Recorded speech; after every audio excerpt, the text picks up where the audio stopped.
एक पहलवान था, बड़ा पहलवान, सबको पछाड़ देता था। उसका हुआ ब्याह।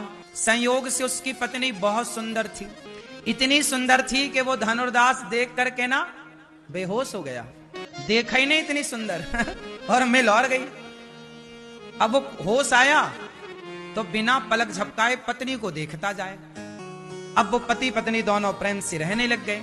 लेकिन वो धनुर्दास अपनी पत्नी से इतना प्यार करता, इतना प्यार करता कि कहीं पत्नी को मेहमानों में ले जाए तो पत्नी के आगे आगे छाता लगा के चलता, उल्टा चलता, पत्नी को देखता हुआ। पत्नी आगे आ गया, वो उल्टा पीछे की तरफ पांव रखे देखता हुआ, पलक ना झपकाए कहीं। अब तो सब हंसते उस पर, सब उसका मजाक उड़ाते, कैसा पागल आदमी है, पत्नी के लिए पीछे पड़ा है, गुलाम है, जोरू का गुलाम पत्नी का।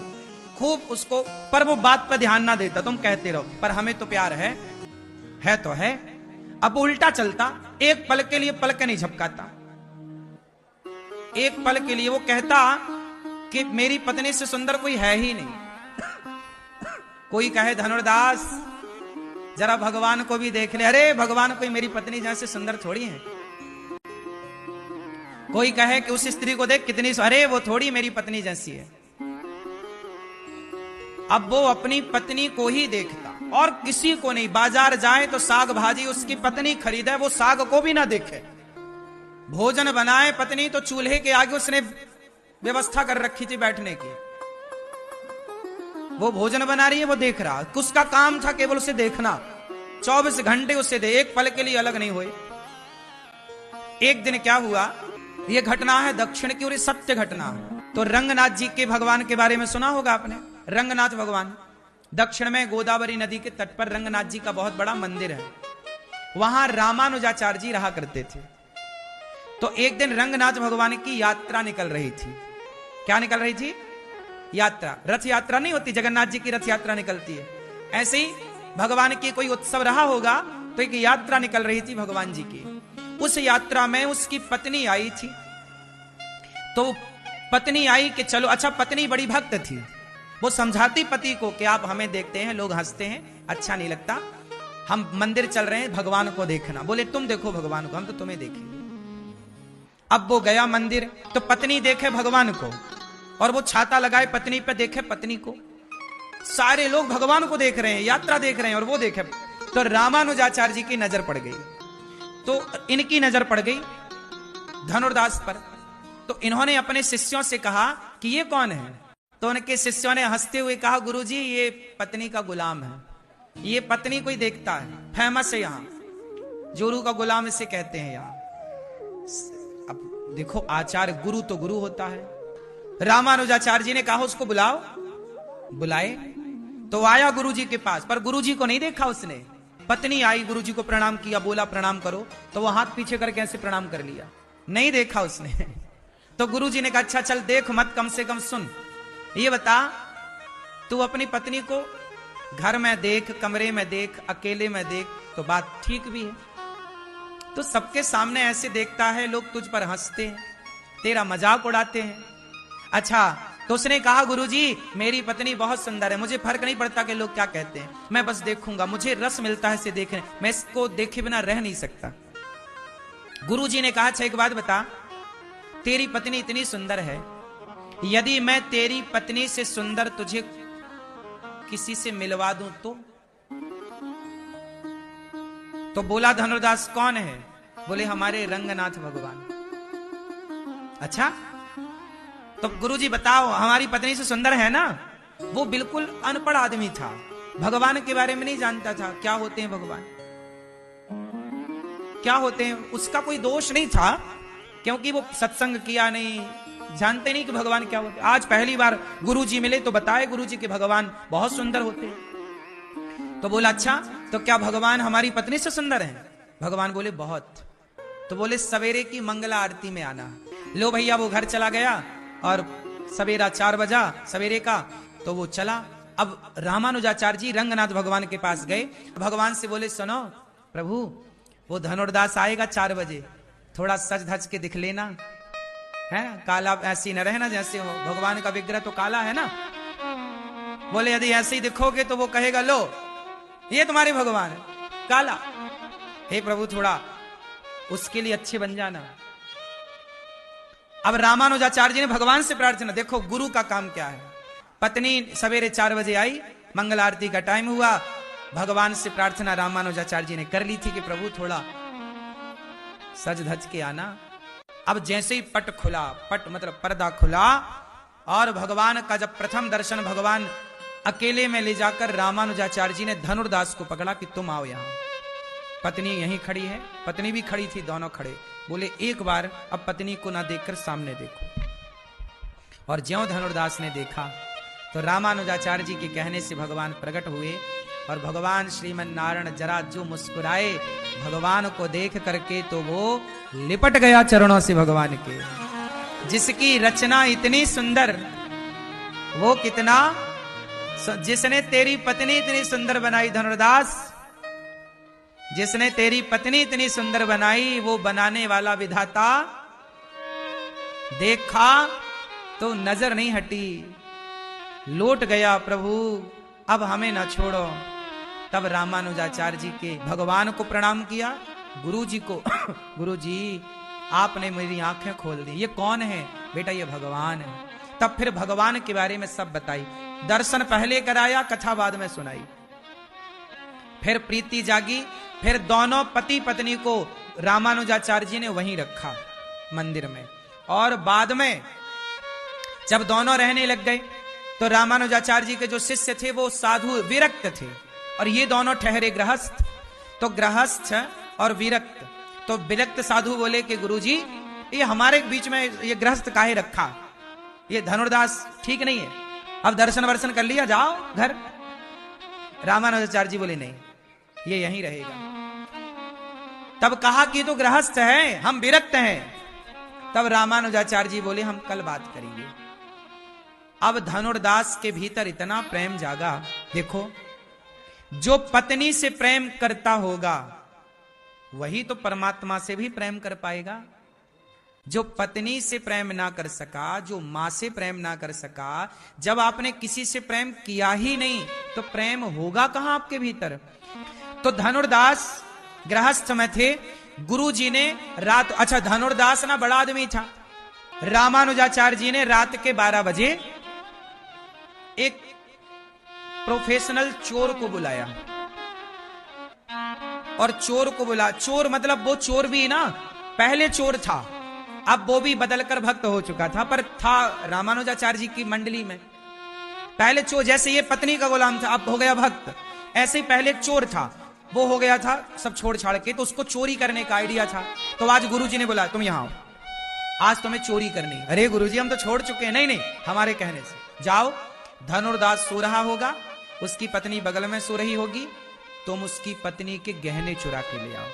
तो चोर गया, और धनुर्दास तो सो ही रहा था गहरी नींद में, पत्नी सो नहीं रही थी। लेकिन जब चोर आया तो धनुर्दास की पत्नी पहचान गई कि ये तो गुरुजी के साथ रहने वाला है। समझ गई धनुर्दास की पत्नी कि हो सकता है मंदिर में कुछ पैसे की कमी होगी, धन कम होगा, इसलिए ये आए हैं। तो ये तो मेरा सौभाग्य कि मेरा पैसा आज मंदिर में लगेगा। तो पत्नी जाग रही थी पर उसने सोने का नाटक किया। चोर आया और उसने कान के झुमके खोल लिए, गले का हार उतार लिया। तो जब एक तरफ का झुमका उतार लिया और कुछ हार वार उतार लिए, तो धनुर्दास की पत्नी को लगा कि मैं करवट लूंगी तो इस तरफ का भी ये झुमका उतार लेगा, क्योंकि मैं जाग जाऊंगी तो ये भाग जाएगा। तो उसने करवट ली, और जब करवट ली तो चोर को लगा कि जाग गई, तो वो भाग गया। तो ये तो रात की घटना थी। चोर आ गया, गुरुजी को दिया कि गुरुजी ये झुमका लाया हूं, ये हार लाया हूं। गुरुजी ने कहा रखो। कहा कि सब साधुओं की लंगोटी चुरा लो। चोर से कहा सबकी लंगोटी चुराओ और इनकी टॉवेल चुरा लो। साधु के पास क्या है लंगोटी के सिवा। अब जब सवेरे साधु जागे तो वो सारे वो विरक्त त्यागी जो संत थे सब लड़ने लगे, हमारी लंगोटी तूने चुरा ली। वो लंगोटी के लिए लड़ाई, तैने मेरी लंगोटी चुराई, मेरी टॉवेल चुराई।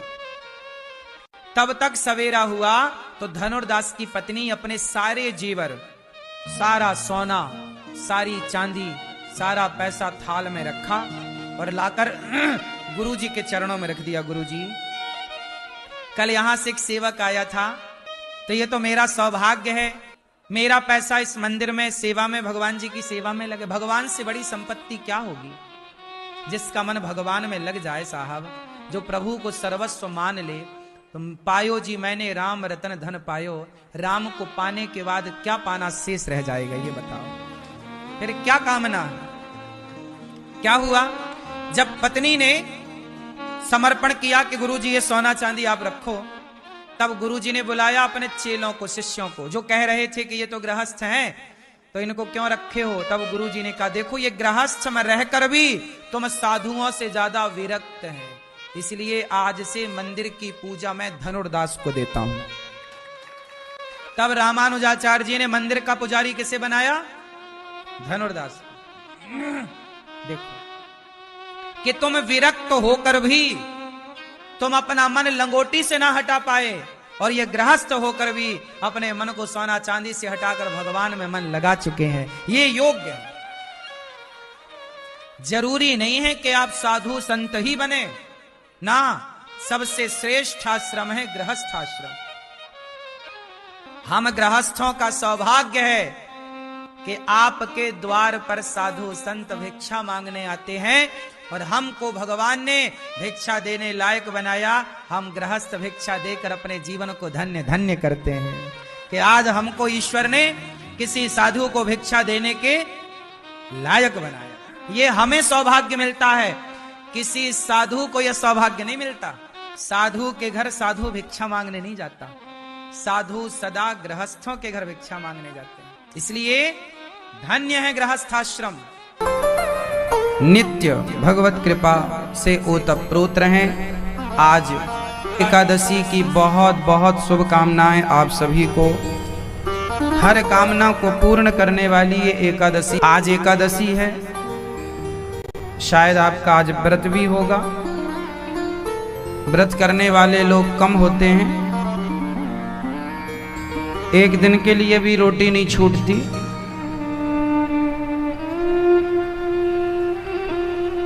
समझ लो, हिंदू धर्म में हमारे सदग्रंथ कहते हैं एक एकादशी का व्रत ऐसा है जिस व्रत को करने से बहुत पुण्य मिलता है और ना करने से पाप लगता है।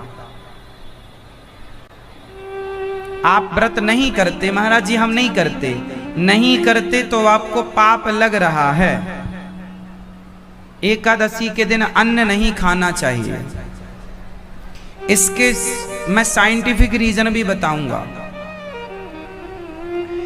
एकादशी महीने में कितनी बार आती है पहले ये बताओ? महीने की 2। क्यों आती हैं? एकादशी का व्रत करने का क्यों कहा जाता है? भाई 14 दिन आप खूब पेट भर के खाइए, एक दिन आप नहीं खाएंगे तो आपके पेट को जो 14 दिन में कचरा इकट्ठा कर लिया एक्स्ट्रा खा खा के, खाली पेट रहेगा तो पेट अपनी शुद्धि कर लेगा। लेकिन आप एक दिन भी नहीं रह सकते, एक दिन भी आपको खाना है। भूख नहीं है तो भी लोग ठूंसते रहते हैं।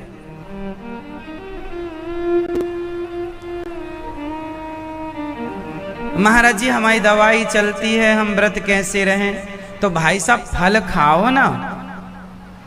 14 दिन अन्न खाते हो, एक दिन फल खाओ ताकि शरीर को भी फल मिले। फलों की जरूरत होती है, कुछ विटामिन, कुछ प्रोटीन, कुछ चीजें फलों से मिलती हैं जो अन्न से नहीं मिलती। इसलिए हमारे ऋषि मुनियों ने व्यवस्था कर दी कि महीने में 2 दिन फलाहार करेंगे। फल खाओ ताकि शरीर स्वस्थ रहे। एकादशी का व्रत करने के पीछे अर्थ है आपका स्वास्थ्य, आप स्वस्थ रहेंगे। पेट में अपच हो जाने पर डॉक्टर बोलता है एक दिन मत खाओ, वो भी तो व्रत है। डॉक्टर कहे तो भले रह लेंगे। भाई जब आपका पेट गड़बड़ होता है तो आप कुछ नहीं खाते 1-2 दिन तक। डॉक्टर बोलता है सिंपल दलिया खाओ, खिचड़ी खाओ, हल्का खाओ। एकादशी तो करना ही चाहिए। एकादशी के दिन अन्न वर्जित है। वर्जित है मतलब वर्जित, नहीं खाना मतलब नहीं खाना। फल खाओ, एप्पल खाओ, खूब केला खाओ, पपीता खा लो, पपाया खाओ खूब मन लगा कर। और भी सिंघाड़े के आटा है, सिंघाड़े के आटे का प्रयोग कर सकते हैं। सिंघाड़े को सूखा हुआ मिल जाता है, फुला लें, वो ही बढ़िया खाएं। मूंगफली खाएं, मूंगफली कितना फायदा करती है। मूंगफली खाएं, नहीं आपको रोटी नहीं छूटती, इतनी मोह ममता रोटी से। एक दिन के लिए एकादशी के दिन चावल तो खाना ही नहीं चाहिए। इसलिए आज गौरी गोपाल अन्न क्षेत्र में चावल नहीं बनता। फलाहार भी आज है, रोटियां भी हैं। हमारा तो धर्म है अतिथि सेवा करना। हम तो चाहते हैं कि आप व्रत रहें, तो आपको हम फलाहार कराएं। लेकिन एक दिन भी आपको नहीं सधता, बहाने चलते रहते हैं। दवाई है, बूढ़ा शरीर है। हमारे गुरुजी 85 साल पार कर गए हैं, अत्यधिक वृद्ध हैं, फिर भी एकादशी करते हैं। वो बहाने नहीं करते कि नहीं जी अब वो तो बिस्तर पे पड़े हैं, अत्यधिक वृद्ध हो गया है शरीर। कोई उठाकर बिठाता है तो बैठ पाते हैं, मतलब इतनी दुर्बलता है शरीर में, लेकिन फिर भी वो एकादशी करते हैं। मरना तो है ही, खा के मरो या एकादशी करके ही जाना, भगवान का चिंतन करके जाएं। क्यों मैया, आपको तो लगता है कि रोटी आपको अमर कर देगी, आप मरेंगे नहीं कभी। एक दिन ही खाएंगे तो महाराज जी मर जाएंगे हम।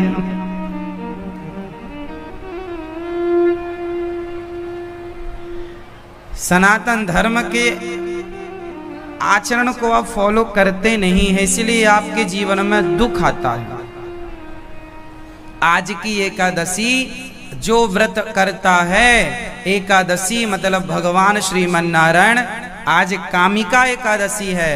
भक्तों की समस्त कामनाओं को भगवान पूरा करते हैं। आपने आज व्रत रखा है, अब आप कुछ ना करें और सब कुछ हो जाए महाराज, नहीं हो सकता।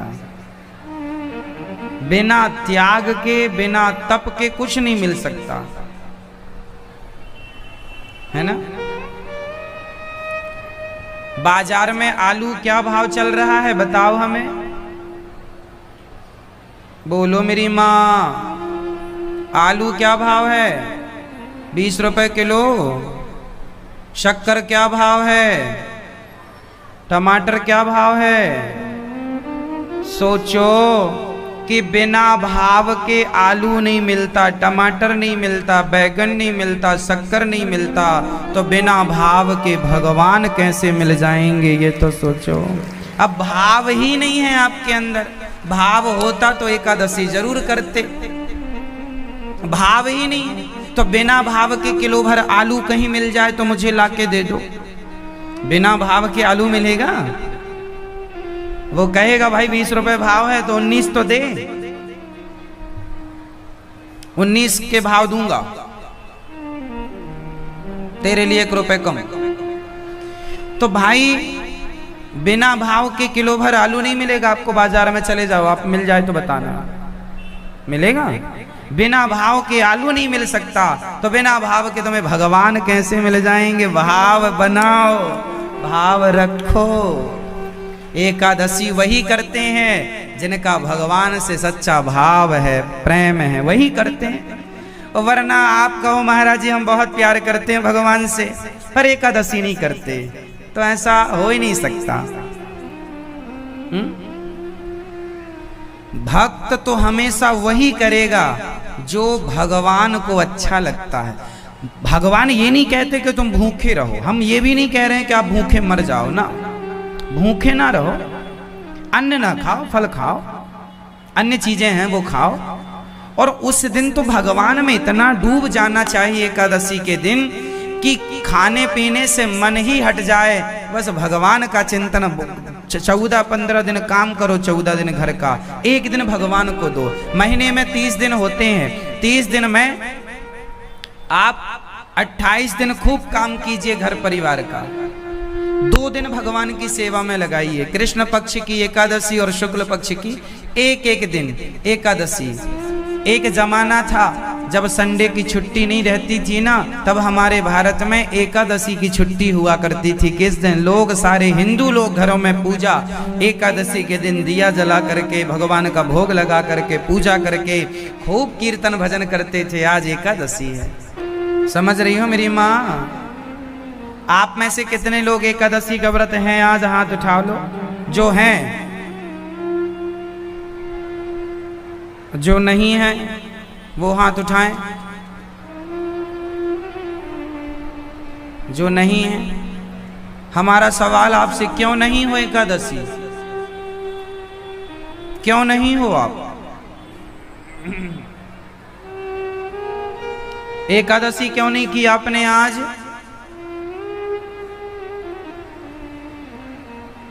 एकादशी करनी चाहिए ना हम सबको। कोई बात नहीं, नेक्स्ट जो भी एकादशी आएगी उससे करेंगे। और आज भी शाम को हम अन्न ना खाएं, फल खा लें, फलाहार कर लें। अगली बार पूरी करेंगे। एकादशी के बिना नहीं रहना है। व्रतों में सर्वश्रेष्ठ व्रत एकादशी है। आप पूर्णिमा रहो ना रहो, अमावस्या रहो ना रहो, द्वादशी रहो ना रहो, सोमवार रहो ना रहो, ये व्रत कोई महत्व बहुत विशेष नहीं है। हिंदुओं का, सनातनियों का विशेष व्रत है एकादशी। रामनवमी, कृष्ण जन्माष्टमी, ये व्रत मुख्य व्रत है। ये व्रत तो करनी चाहिए। और व्रत का मतलब होता है प्रतिज्ञा, संकल्प। आज से हम संकल्प लेंगे, कभी झूठ नहीं बोलेंगे, सदा भगवान का चिंतन करेंगे, भगवान की शरण में रहेंगे, ऐसा भाव बनाना है। ठीक है? अगली बार से एकादशी कौन कौन रहेगा? आप नहीं रहेंगे? आप तो अभी भी हैं। अच्छा, जो अगली बार से रहेंगे वो हाथ उठाओ। मैया नहीं रहोगी? काहे नहीं उठा रही हो हाथ? कई लोग कहते हैं हमारे ससुर जी मर गए थे एकादशी के दिन। तो ससुर जी तो मरेंगे ही, अमर होके तो ससुर जी किसी के आए नहीं। एकादशी के दिन मर गए महाराज, अब एकादशी हमारी मान हो गई, अब कैसे करें एकादशी? एकादशी के दिन कोई मरे, कुछ भी हो, आप एकादशी नहीं छोड़िए। छोड़ना है तो बुरी चीजें छोड़िए, गलत आदतें छोड़िए। एकादशी के दिन तो कोई मरेगा ही भाई, क्यों ना? एकादशी के दिन कोई मर जाए तो वो शुभ होता है। अब ये नहीं कि एकादशी के दिन मरे तो आप एकादशी छोड़ दो, यमराज और उसे लाठियां डंडे मारेंगे, एकादशी छोड़ा के आ गया सबकी, मूर्ख आदमी।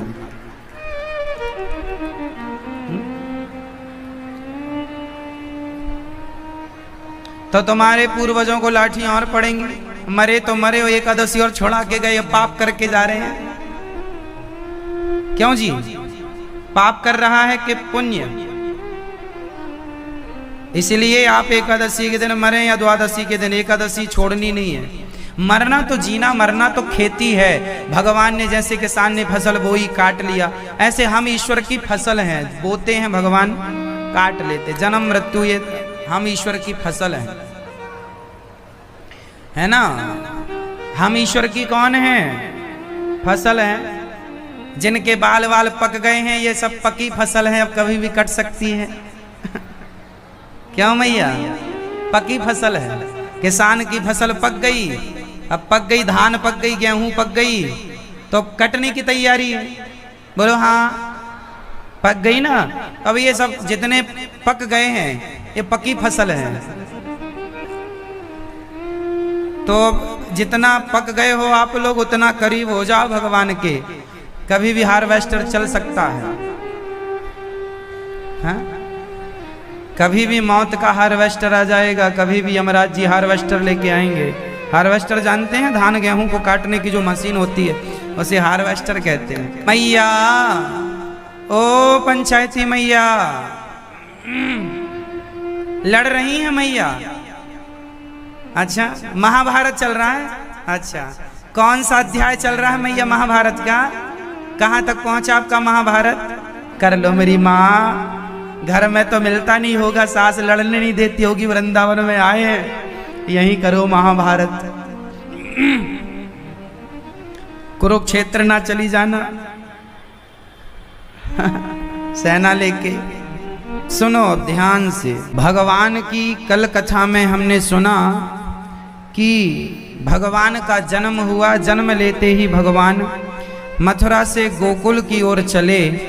चलते हुए भगवान के शरीर पर, भगवान के ऊपर छाता बन के स्वयं शेष भगवान छाया बन के उनके जल से बचा रहे थे, रक्षा कर रहे थे। जेल के ताले खुलते चले गए, पहरेदार सोते चले गए, जितनी बाधा थी, जितना झंझट था, संकट था, टलता गया। ये बताओ वसुदेव जी ने किसको गोद में ले लिया? जोर से, जोर से। वसुदेव जी किसको लेकर चले? भगवान को। वसुदेव जी के हाथों में कौन? भगवान कृष्ण। वसुदेव जी भगवान को लेकर चले, और जो भगवान को लेकर चलता है उसके रास्ते से सारा बंधन समाप्त हो जाता है। जेल के ताले अपने आप खुल गए, पहरेदार अपने आप सो गए, जितनी बाधा थी, व्यवधान था, सब का सब नष्ट हो गया, क्योंकि कृष्ण को ले रखा था। जो भगवान को संग लेकर चलता है वो कभी किसी बंधन में बंध नहीं सकता। बंधन उसे ही बांधते हैं जो भगवान को छोड़ देता है। वसुदेव जी कृष्ण को यशोदा के पास छोड़कर जब आए तो उसी बंधन ने वसुदेव जी को फिर बांध लिया। पांव की बेड़ियां, हथकड़ियां, ताले वाले जस की तस ज्यों की त्यों बंध गए। क्यों बंध गए? क्यों लग गए? क्योंकि कृष्ण को छोड़ दिया। जो भगवान को छोड़ देता है उसे बंधन फिर बांध देता है, जो भगवान को लेकर चलता है। इसलिए जितनी जिंदगी जियो भगवान को लेकर चलो। हे नाथ, हम आपके हैं, आप हमारे हैं। भाव यही रहे कि भगवान हमारे साथ हैं। आपके साथ भगवान है कि नहीं मैया? बोलो हाँ कि ना। नहीं है भगवान आपके साथ? कहाँ है भगवान आपके? घर में? आपके संग नहीं आए? अरे राम राम, नहीं आए। आपके भगवान जी कहाँ है मैया? बोलो मैया, बोलो आपके भगवान जी कहाँ हैं? बोलो मैया, ऐसे हाथ जोड़ी हो, आपसे पूछ रहे हैं, लाल साड़ी वाली मैया, बोलो आपके भगवान जी कहाँ हैं? घर पे तो नहीं है? घर पे नहीं है? आपके भगवान जी कहाँ हैं? हमेशा भाव यही रखो कि भगवान जी हमारे सदा साथ हैं। हमारे भगवान घर में नहीं मैया, ये जो आपका शरीर है यही तो घर है। इस घर में ये मंदिर है ना, मन मंदिर, इसी में बिठाओगी तो सदा संग रहेंगे, और घर में बिठा दोगी तो लो अब आप तो वृंदावन आ गई, भगवान घर पे हैं। और मन में बसाई होती तो आपके संग होते। तो आपको अब भगवान को कहाँ बिठाना है? बोलो मन मंदिर में। सदा ये विश्वास रखना है कि भगवान हमारे साथ हैं। तू अकेला नाही प्यारे राम तेरे साथ। भगवान हमारे संग हैं, सदा साथ हैं, सदा। भगवान को पति नाचता है पत्नी के सामने, पत्नी नाचती है पति के सामने, यही नाच चल रहा है। भगवान के लिए नाचा करो। घर में सुंदर सा संगीत लगा लिया, कीर्तन लगा लिया, हाँ? मुन्नी बदनाम में ना नाचने लग जाना। बढ़िया भजन कीर्तन लगाना, उसमें बढ़िया झूम झूम के भगवान के लिए नृत्य करना, पति पत्नी दोनों नाचो, सास ससुर नाचो, सब नाचो और भगवान का कीर्तन में नाचो, झूमो, खूब भगवान को लाड लड़ाओ, खूब बधाइयाँ लुटाओ। बधाई हो, आज हमारे लाला ने जन्म लिया, बधाई हो। ऐसा उत्सव मनाना चाहिए। गली मोहल्ले में भगवान के उत्सव का प्रसाद बांटना चाहिए। यही तो उत्सव है। घर को बढ़िया सजाना चाहिए, वंदनवार लगाना चाहिए, है ना। द्वार पर सुंदर सी रंगोली डालना चाहिए, दीप जलाने चाहिए। भगवान का उत्सव है। ऐसे ही उत्सव कृष्ण जन्माष्टमी का हो, ऐसे ही उत्सव रामनवमी का हो, ऐसे ही उत्सव राधा अष्टमी का हो। राधा अष्टमी अभी अगले महीने कृष्ण जन्माष्टमी आएगी, फिर राधा अष्टमी आएगी, तो दोनों उत्सव मनाने चाहिए। और फिर चैत्र में आती है रामनवमी, तो रामनवमी का उत्सव भी मनाना चाहिए। फिर नवरात्रि आती है, नवरात्रि का भी उत्सव मनाना चाहिए। हम दीपावली भी मनाएं, होली भी मनाएं। अभी श्रावणी चल रही है, श्रावणी अब ठाकुर जी का झूला डलेगा। अब ठाकुर जी किस में बैठेंगे, तो आप लोग भी अपने घर में उत्सव करा करो। अभी है ना, पर्व आ रहे हैं, अब आगे बहुत सारे उत्सव आएंगे, तो आप लोग भी बढ़िया अपने घरों में अपने हिसाब से एक उत्सव हो। एक जैसे आपके बच्चे का जन्मदिन मनाते हो उत्साह उल्लास से भरकर, उसी तरह भगवान का उत्सव, जिन घरों में भगवान का मंगल होता है, उत्सव होता है, उन घरों में भगवान की कृपा से सदा उत्सव ही उत्सव होते रहते हैं।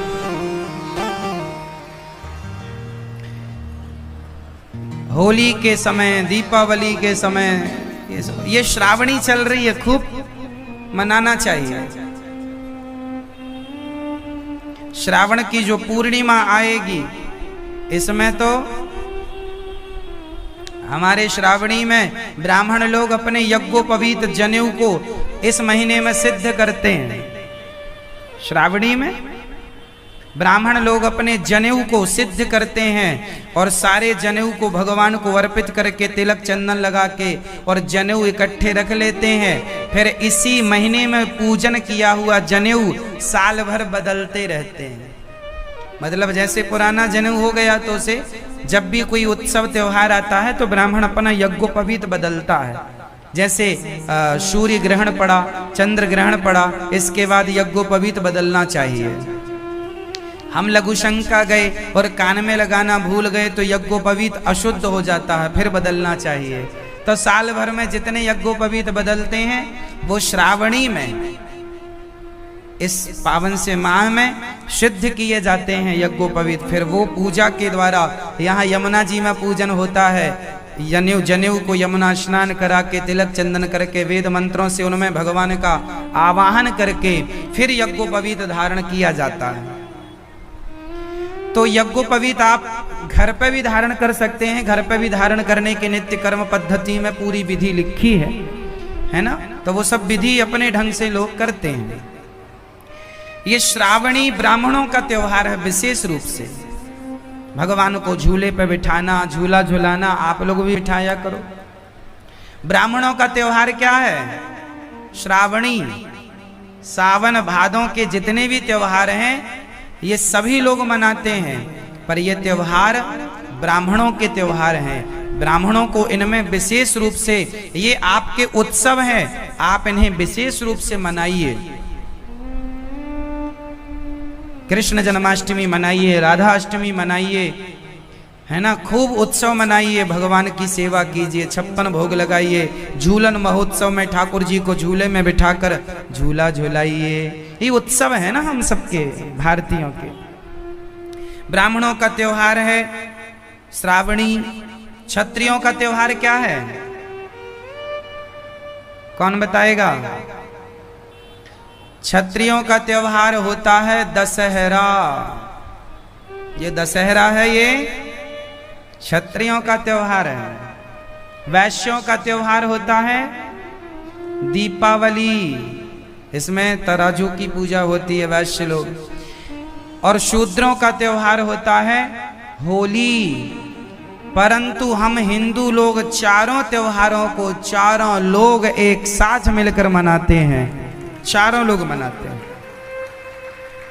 इसमें ये नहीं होता कि ये तुम्हारा त्योहार है, ये हमारा, ऐसा नहीं है। पर फिर भी जो परंपरा बनी है कि ये त्योहार में ब्राह्मण अपना कर्तव्य पूरा करता रहे, है ना। क्षत्रिय का दशहरा, दीपावली वैश्यों का, शूद्रों का होली, तो हर त्योहार अपने अपने ढंग से हम लोग मिलजुल कर मनाते हैं। तो ये उत्सव सबको मनाना चाहिए। ब्राह्मणों को यज्ञोपवीत पहनना चाहिए, यज्ञोपवीत संस्कार हो जाना चाहिए। ब्राह्मण बालकों का 16 साल की उम्र से पहले यज्ञोपवीत हो जाना चाहिए।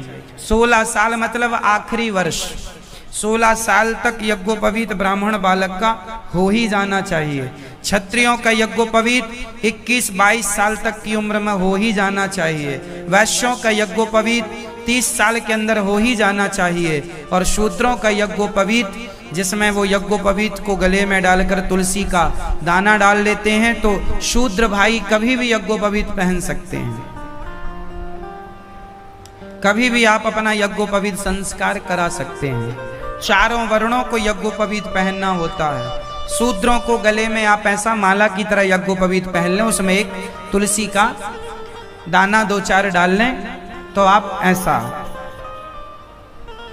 यज्ञोपवीत जो पहनते हैं उन्हें लघु शंका जाने पर कान में 3 राउंड यज्ञोपवीत लगाना पड़ता है, कान में 3 बार। शौच के लिए जाएंगे तो भी यज्ञोपवीत कान में, इस कान में लगा के फिर सिर से घुमा के फिर दूसरे कान में भी लगाने का विधान है। फिर ये ज्यादा टेढ़ी खीर हो जाएगी आप लोगों के लिए। सिंपल एक कान में 3 बार घुमा लीजिए। किस कान में, बाएं कान में कि दाहिने कान में, बताइए। दाहिने कान में 3 राउंड, बाएं कान में सिर से लाते हुआ 1 राउंड। तो ये ना हो तो आप 3 राउंड केवल दाहिने कान में लगाएं अपना यज्ञोपवीत।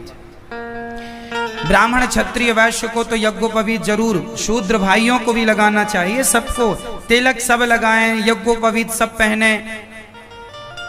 यज्ञोपवीत शूद्र भाई गले पे ऐसा माला की तरह पहने, तुलसी डालकर। तो ये विधान है, सबके अपने अपने फॉलो करना चाहिए। आज हिंदू संस्कृति को आप लोग फॉलो नहीं करते, इससे बड़ी क्षति हो रही है। आज ब्राह्मण लोग यज्ञोपवीत पहनते ही नहीं। कुछ ब्राह्मण, तुम्हारे यज्ञोपवीत ना पहनने से तुम्हारा ब्राह्मणत्व ही तो नष्ट हो रहा है। भाई सांप के अंदर जहर ना हो तो सांप किस काम का? ब्राह्मण के अंदर ब्राह्मणत्व, त्याग, तप ना हो तो वो ब्राह्मण किस काम का? ब्राह्मण का त्याग, तप, तेज ही तो उसकी संपत्ति है। इसलिए ब्राह्मण बिना जहर का सांप किस काम का? इसलिए ब्राह्मणों को तो यज्ञोपवीत, भगवान के प्रति निष्ठा, श्रद्धा पूरी। आज कुछ ब्राह्मण शराब पीने लग गए हैं, कुछ ब्राह्मण मांस खाने लग गए हैं। ये ब्राह्मणों का कर्तव्य नहीं है। आप ब्राह्मण हैं, आप पूज्य हैं, समाज आपका आदर करता है, समाज आपका सम्मान करता है। आपको यदि समाज वंदन करता है, पूजता है, तो आप भी उस मर्यादा को बनाए रखें। आप गलत रास्ते पर ना जाएं, शराब ना पिएं। लोग, जब कोई सामान्य आदमी कोई बढ़िया काम करता है तो लोग कहते हैं बड़ा पंडित हो गया है। दुनिया आपसे तुलना करती है सबकी। पंडित, जो आदमी शराब नहीं पीता उसको लोग कहते हैं बड़ा पंडित बन रहा है। मतलब पंडित ऐसा है, ब्राह्मण ये कैसा है जो शराब नहीं पीता। लेकिन आज के ब्राह्मण यदि आप पीने लग जाएंगे तो आपका ब्राह्मणत्व नष्ट हो जाएगा। आप मांस खाने लग जाएंगे तो आपके पूर्वज सारे पूर्वज स्वर्ग में भी होंगे, सबको निकाल कर यमराज जी नरक भेज देंगे। तेरी संतान ब्राह्मण होकर इतनी नीच हरकत कर रही है, मांस खा रहे हैं, शराब पी रहे हैं, गलत काम कर रहे हैं, सारे ब्राह्मणों की दुर्गति हो जाएगी, नरक जाना पड़ेगा यदि आपने अपने मर्यादा का त्याग कर दिया तो। सबके लिए एक मर्यादा है हमारे यहाँ, क्यों?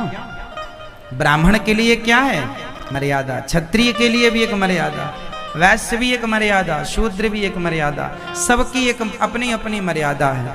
तो कोई अपनी मर्यादा का अतिक्रमण ना करे, उल्लंघन ना करे अपनी मर्यादा का, ठीक है? ब्राह्मण मांस ना खाए, शराब ना पिए, ये जानो कि आप ब्राह्मण हैं। गुटखा तंबाकू, यदि मैं गुटखा खाने लग जाऊं तो मैं गुटखा खा के आपको ज्ञान क्या दूंगा, उपदेश क्या दूंगा? ब्राह्मण गुरु रहा है, ब्राह्मण को समाज गुरु मानती है, तो आप गुरु होकर यदि तंबाकू खाएंगे, सिगरेट पिएंगे, शराब पिएंगे, मांस खाएंगे, तो समाज को फिर शिक्षा क्या देंगे? आप फिर क्या समझाने के लायक बचेंगे? लोग आपको ही पलट कर जवाब देगी, अरे तुम तो खुद तंबाकू खाते हो, शराब पीते हो और हमें ज्ञान दे रहे हो, कौन सुनेगी तुम्हारी बातें? इसलिए ब्राह्मण तो ब्राह्मण बन के रहे, ब्राह्मण तो ब्राह्मण बन के रहे। जन्म तो ब्राह्मण है आपका, जन्म से आप ब्राह्मण हैं, पर कर्म से भी ब्राह्मण हो जाएंगे तो सोने में सुहागा हो जाएगा। अब आप केवल जन्म से ही हैं कि हम ब्राह्मण हैं, बस कर्म तो अब गलत कर रहे हो।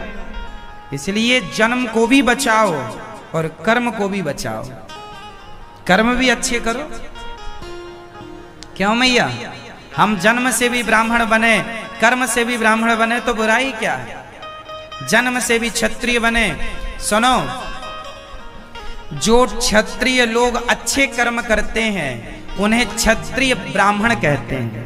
जैसे आपके क्षत्रिय समाज में कोई अच्छे आचरण कर रहा है, अच्छे मार्ग पर चल रहा है, तो वो क्षत्रियों का ब्राह्मण है, मतलब क्षत्रिय ब्राह्मण है वो। मतलब ब्राह्मण कहते हैं श्रेष्ठ को, ब्राह्मण कहते हैं।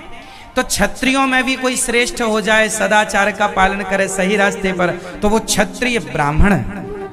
यदि कोई वैश्य समाज में सही रास्ते पर चल रहा है, बिल्कुल पवित्र जीवन जी रहा है, तो वो क्षत्रिय वैश्य, क्षत्रिय ब्राह्मण है, वैश्य ब्राह्मण है। वैश्य यदि कोई ठीक चल रहा है, वैश्य ब्राह्मण।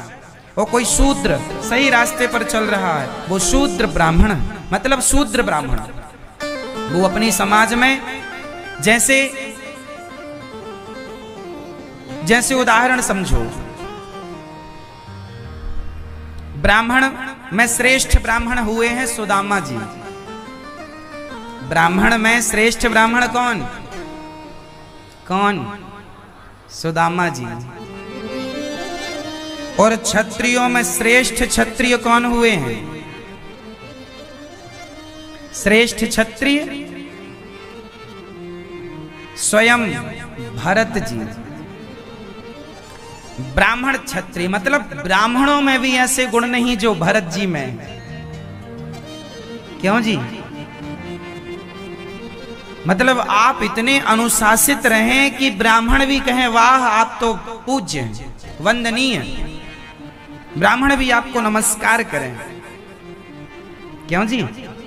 जैसे हनुमान प्रसाद पोद्दार जी का नाम सुना होगा आपने। वो ब्राह्मण नहीं थे,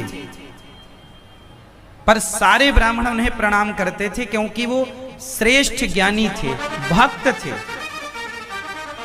श्रेष्ठ थे। हनुमान प्रसाद पोद्दार जी, वैश्य शरीर था उनका, वैश्य थे, लेकिन सब प्रणाम करते थे।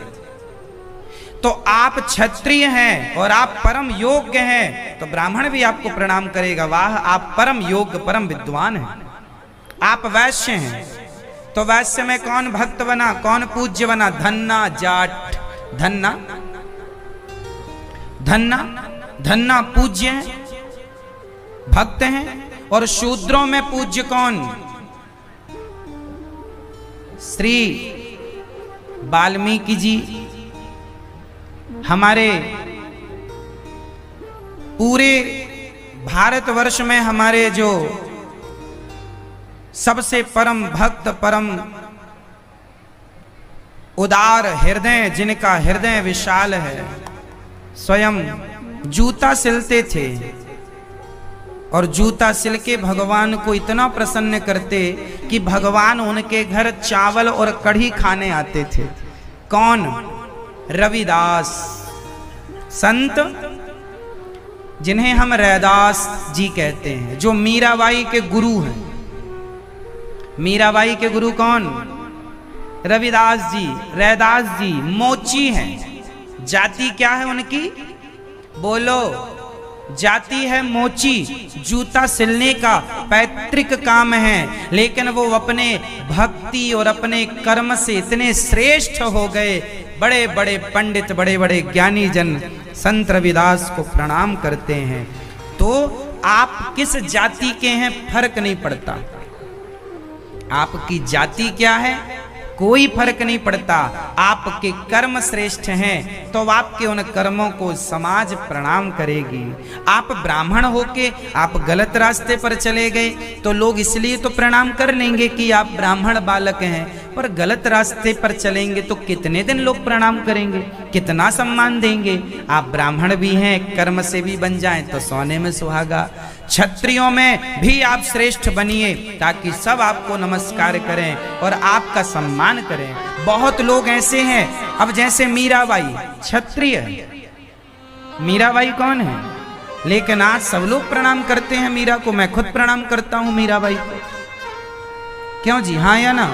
तो आप भक्ति के बल पर, अपने अच्छे आचरण कर्म के बल पर, आपकी जाति क्या है फर्क नहीं पड़ेगा। आप अपने कर्मों से हमेशा, जैसे कीचड़ में रहकर कमल कीचड़ से ऊपर होता है, ऐसे सद्भाव रखने वाला व्यक्ति समाज में सबसे ऊपर होता है, परोपकार की भावना रखने वाला व्यक्ति। इसलिए कोशिश ये करिए कि आप अपने कर्म से श्रेष्ठ बने। जाति का डिंडोरा ना पीटिए कि हम तो जाति से बड़े हैं, कर्म से भी बड़े बनने की कोशिश कीजिए। क्यों जी? कर्म भी बड़ा हो, जाति छोटी बड़ी नहीं होती, कर्म इंसान को वंदनीय बनाता है।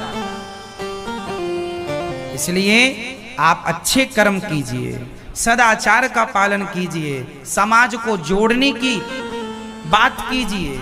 यदि समाज को आप तोड़ने की बात करेंगे तो आप श्रेष्ठ नहीं हो सकते। ठीक है? इसलिए कोई भी हैं आप, फर्क नहीं पड़ता कि आप कौन हैं, लेकिन जोड़िए। इसलिए शराब मांस किसी को नहीं। रैदास जी को जानते हैं? रैदास जी तो कठौता छोटा सा था, उनका पानी भरते थे, तब से कहावत हो गई, मन चंगा कठौती में गंगा। एक भक्त जा रहा था, रविदास जी की कथा सुनाता हूं एक छोटी सी, सुनो। मोची थे, जूता सिल रहे थे, सामने से एक आदमी गुजरा तो रैदास जी ने कहा, भैया कहाँ जा रहे हो? बोले गंगा जी जा रहा हूं।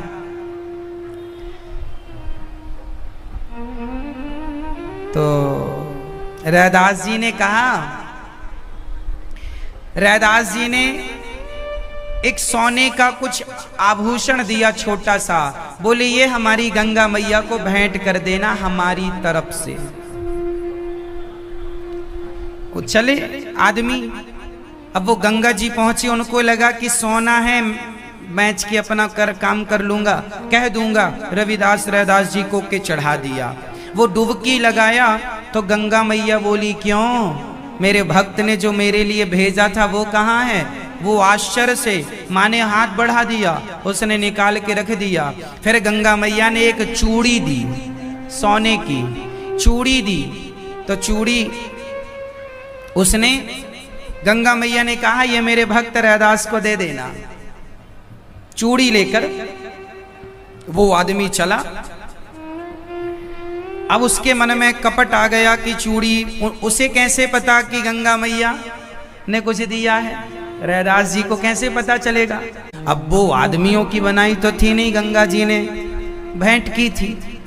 अब वो बेचारा सोनार घबराया, तुरंत उस आदमी को ढूंढा, राजा से कहा फलाने ने दिया, और पकड़ा गया। क्यों रे, ये चूड़ी दूसरी कहाँ है और तेरे पास कहाँ से आई है?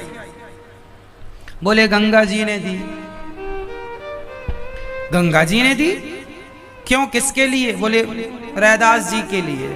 रैदास जी के पास राजा पहुंच गए, प्रजा पहुंच गई, सोनार पहुंच गए। वो आदमी बोला आपके लिए चूड़ी दी थी ये वाली, और ये तो हमने बेच दी, और रानी जिद पकड़ी है कि दूसरी ऐसी चाहिए।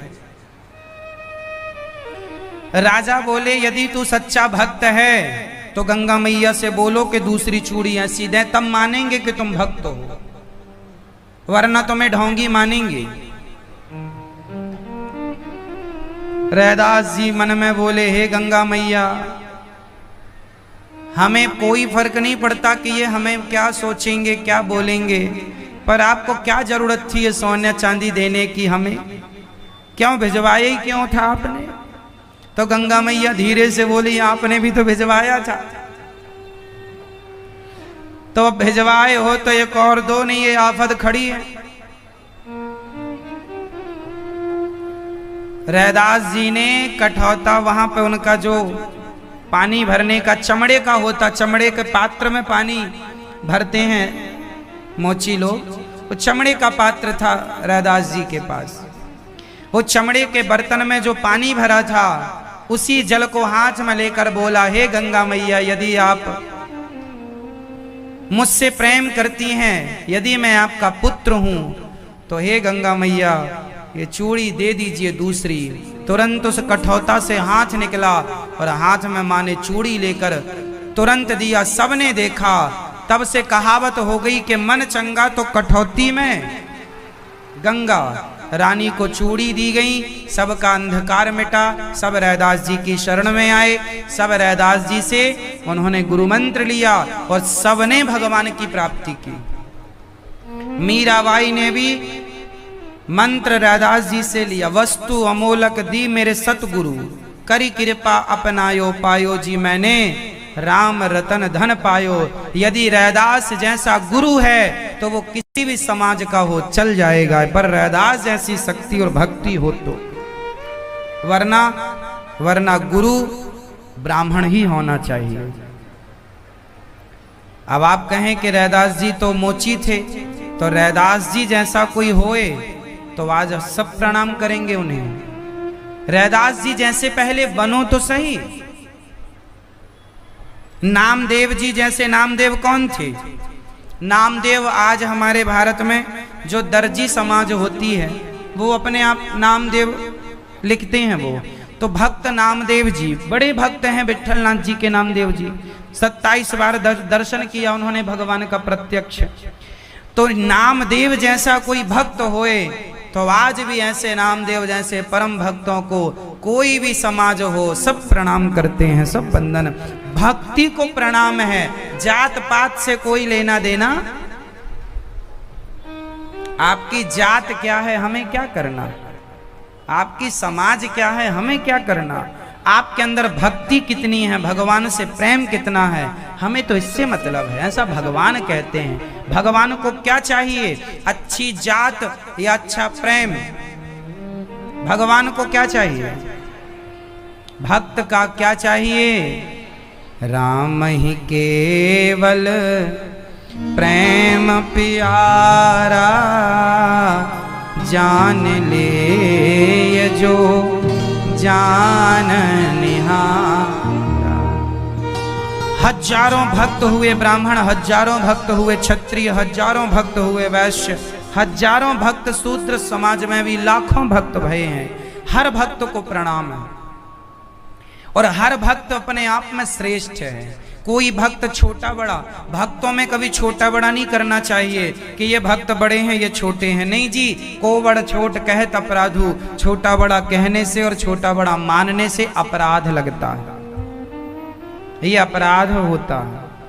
हम तो सभी भक्तों की वंदना करते हैं, सभी भक्तों को प्रणाम करते हैं। तो मैया जी भगवान को प्रेम चाहिए, आप की कोई, इसलिए यज्ञोपवीत सब पहनो, तिलक लगाओ, धोती कुर्ता पहनो सब लोग, है ना, और अपनी संस्कृति का पालन करो, अपने संस्कारों का पालन करो। क्यों जी, सही है? इसलिए अपनी संस्कृति, अपना संस्कार। आज पूज्य श्री अनिरुद्धाचार्य जी महाराज ने हम सभी लोगों को बहुत ही उत्तम एवं शिक्षाप्रद कथा सुनाई है। आशा करता हूं कि इस शिक्षाप्रद कथा से हम सभी लोग कुछ न कुछ शिक्षा अवश्य ग्रहण करेंगे और अपने जीवन को सुखी और सात्विक बनाने का प्रयास करेंगे। मित्रों, अगर आपको यह शिक्षाप्रद कथा पसंद आई हो तो वीडियो को लाइक करें और अधिक से अधिक लोगों को शेयर भी करें, जिससे और भी लोग महाराज जी की इस शिक्षाप्रद कथा से शिक्षा लेकर अपने जीवन को सुखी बना सकें। मित्रों, अगर आपने अभी तक हमारे चैनल को सब्सक्राइब नहीं किया है तो हमारे चैनल को तुरंत सब्सक्राइब भी कर लें, जिससे आपको नोटिफिकेशन के माध्यम से महाराज जी के शिक्षाप्रद कथा तुरंत प्राप्त हो सकें। मित्रों, तो कल फिर किसी शिक्षाप्रद कथा के साथ आप लोगों के समक्ष प्रस्तुत होंगे। तब तक के लिए जय श्री राधे।